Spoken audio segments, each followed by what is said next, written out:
జనసేన కలిస్తే పాపం సావు తప్పి కన్నులట్ట పోయినట్టు గెలిచిన అని ఆయన నేను it is not my words. మళ్ళీ ఒకసారి వినండి.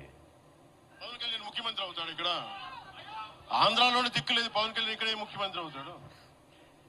సో ఎవరు మిమ్మల్ని ఇక్కడ ఆయన కొన్ని మాట్లాడినప్పుడు పవన్ కళ్యాణ్ గారు కొన్ని మాటలు మాట్లాడే సందర్భంలో ఎవరో తెలంగాణకు రావద్దన్నట్టుగా ఇది భారతదేశమా పాకిస్తానా అనే మాటలు మాట్లాడే సందర్భంలో మేము ఆనాడు ఉద్యమ సందర్భంలో కూడా తెలంగాణ విభజన ప్రజల ఆకాంక్ష,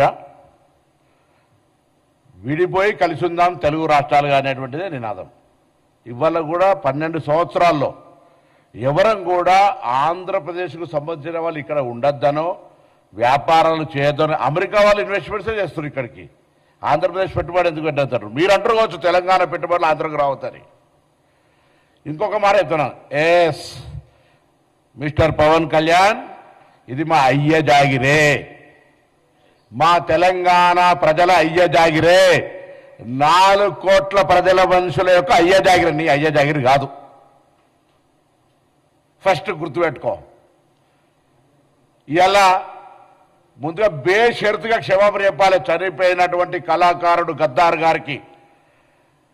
గద్దార్కు కారు కొనిచ్చినా అని చెప్పి చనిపోయిన వ్యక్తుల గురించి మాట్లాడడమే అప్రస్తుతం. ఒక కళాకారుడు,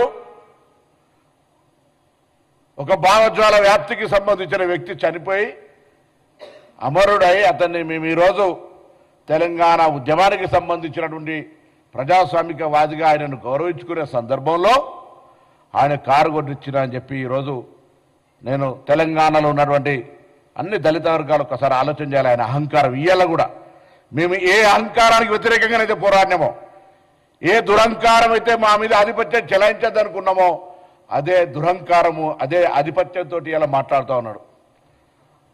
మేము ఎన్నడూ కూడా చెప్తున్నాం, వీళ్ళ కూడా రాజకీయ పరంగా ప్రజాస్వామిక భారతదేశంలో తెలంగాణ కూడా అంతర్భాగమే. మేము కూడా అనేక సందర్భాల్లో ఆంధ్రాకి వెళ్తాము. Andhra, Telangana is a separate states, Telugu రాష్ట్రాలు. కానీ ఆయన మాట్లాడినటువంటి ప్రెస్ కాన్ఫరెన్స్ చూస్తూ ఉంటుంటే ఇది పాకిస్తానా ఇండియా అని మళ్ళీ మాట్లాడుతూ ఉన్నారు, పాస్పోర్ట్ తీసుకోవాలని. ఈ మైండ్ సెట్ తీసేయండి. ఆయన శాసనసభలు ఉన్నారు, ఇలా పార్లమెంట్ గురించి ఐడియా లేదు. నేను పార్లమెంటు తెలంగాణ బిల్ అయ్యే సందర్భంలో ప్రత్యక్ష సాక్షి. అంతకంటే ముందు కూడా చిన్న బిల్లు వస్తే కూడా నేను అనేక సందర్భాలు ఇప్పుడు ఈ పార్లమెంటరీ వ్యవస్థలో తెలిసి మాట్లాడుతున్నా తెలియక మాట్లాడుతున్నా తలుపులేసి పార్లమెంటులో బిల్ తెచ్చుకున్నా చెప్తారు. ఇప్పటికీ ఇంత కక్ష, ఇంత అక్కసు తెలంగాణ మీద మాటల్లో మాట్లాడుతూనే మళ్ళీ తెలంగాణ మీద అక్కసు వెళ్ళకొస్తా ఉన్నాడు. ఇది మంచిది పద్ధతి కాదు. నేను తెలంగాణ మీద ప్రేమ ఉంది అంటుండు, తెలంగాణ మద్దతుకి నన్ను మాట్లాడినరా? తెలంగాణ అమరవీరులు చనిపోతుంటే వాళ్ళకి ఎప్పుడైనా నువ్వు సంఘీభావం అరే ధైర్యంగా ఉండండి తెలంగాణ పోరాడి తెచ్చుకోవాలని చెప్పినావా? అవహేళన చేసినావు. తెలంగాణ ఏర్పడితే 11 రోజులు అన్నం తినలేదని చెప్పినటువంటి వాడివి. తెలంగాణ ఏర్పాటును అవమానించినటువంటి వ్యక్తివి. ఇలా మీరు మాట్లాడితే ఎట్లా? మళ్ళీ రాజకీయంగా వక్ర భాష చెప్పేటువంటి ప్రయత్నం జరుగుతోంది. అలా వారు పక్కకు మాట్లాడిన కొద్దీ తాపకొక స్లిప్పిట్లు వస్తూ ఉంది.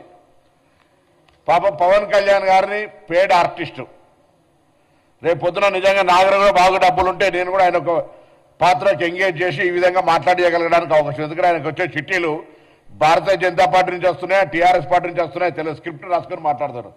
భావజ్వాల వ్యాప్తి ఉంటే, తెలంగాణ నరాన గుండెల్లో ఉంటే నేను ఎవరిని అవమానిస్తాను? ఆంధ్రప్రదేశ్ ప్రజలను కూడా.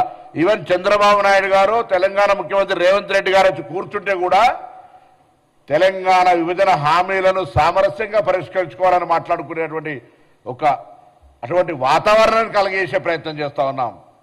ఇక్కడ ఉన్నటువంటి వాళ్లకు అన్ని రకాలుగా శాంతి భద్రతతో సహా ఎక్కడ కూడా అవసరమైతే రాజకీయంగా ఇవాళ చాలా మంది పోటీ చేసి గెలుస్తూ ఉంటారు, ఎవరికి అభ్యంతరం లేదు. ఏమనంటే కొండగట్టుకు పైసలు ఇచ్చినండి, నీ అయ్యే జాగిరియా పైసలు? తెలంగాణ ప్రభుత్వం, ఆంధ్రప్రదేశ్ ప్రభుత్వం వస్తే ఇంకొక మాట మాట్లాడతారు, రానియరా తిరగనియరా. గత 4 నెలల కింద వచ్చినప్పుడు తెలంగాణ ప్రభుత్వం ఆయనను తెలంగాణ గెస్ట్గా ఇచ్చిన ప్రోటోకాల్ ఇచ్చి, అది మర్చిపోయి మాట్లాడితే ఎట్లా?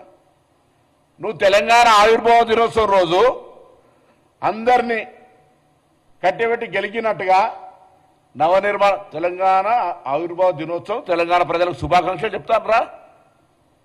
ఇది ప్రజల ఆకాంక్ష, పోరాడి సాధించుకున్నారు, బాగండి అని కోరు.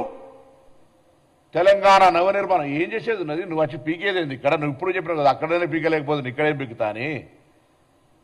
మళ్ళెందుకు ఇట్లా అనేటి ఒక మాటలు, చెప్పేది ఒక మాట. స్క్రిప్ట్ పాపం చక్కగా రాసిస్తలేరు బీజేపీలో, ఎవరో ప్రాపర్ గైడ్ చేస్తలేరు. అంతే ఒక మాట బీజేపీ వాళ్ళు ఇరుతో పొత్తు కూడా పెట్టుకోమని చెప్పే పరిస్థితులలో, ఒకసారి పొత్తు పెట్టుకుంటామనే పరిస్థితులలో ఆలోచన ట్రస్ట్ ట్రావెల్ జరుగుతున్నట్టు. ముందు ఒక ఆర్టిస్టును హీరోగా పెట్టుకోవాలంటే ముందు టెస్ట్ డ్రైవ్ చేస్తున్నట్టు, అంటే స్క్రీన్ టెస్ట్ చేస్తే స్క్రీనింగ్ అట్లా చేస్తున్నట్టు పవన్ కళ్యాణ్ గారిని పాప తెలుసుకోవాలి. అటు బీఆర్ఎస్ పార్టీనా ఇటు భారతీయ జనతా పార్టీ ఎవరో ఒకరు మాత్రం ఆయన ఎంగేజ్ చేసుకున్నటువంటి ఆర్టిస్ట్గా వాస్తవం. 2009లో ఎమ్మెల్యేలు తిరిగినప్పుడా 2014 ఎన్నికలప్పుడు తిరిగినా జనం వస్తుండొచ్చు.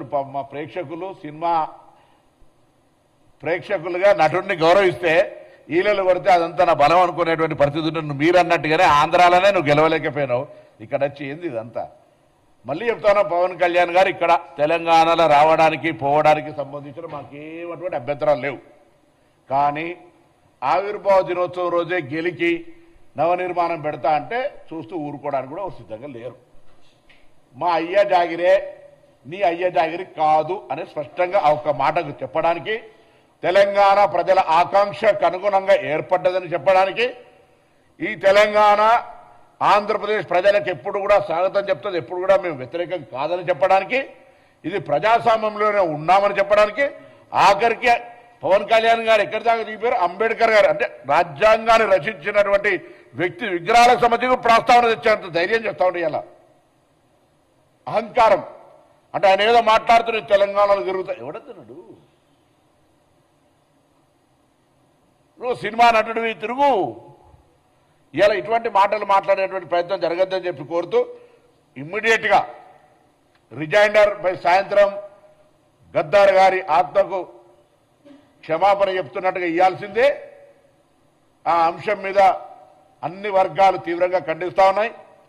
అదేవిధంగా మేము తప్పకుండా మరొకసారి చెప్తా ఉన్నాం, ఈరోజు ఇదంతా కూడా డెఫినెట్లీ మేము ఎన్నడూ కూడా తెలంగాణ వాళ్లకు తెలంగాణలో ఆంధ్రలకు పని ఏం లేదు అని మేము ఎన్నడూ అంటలేము.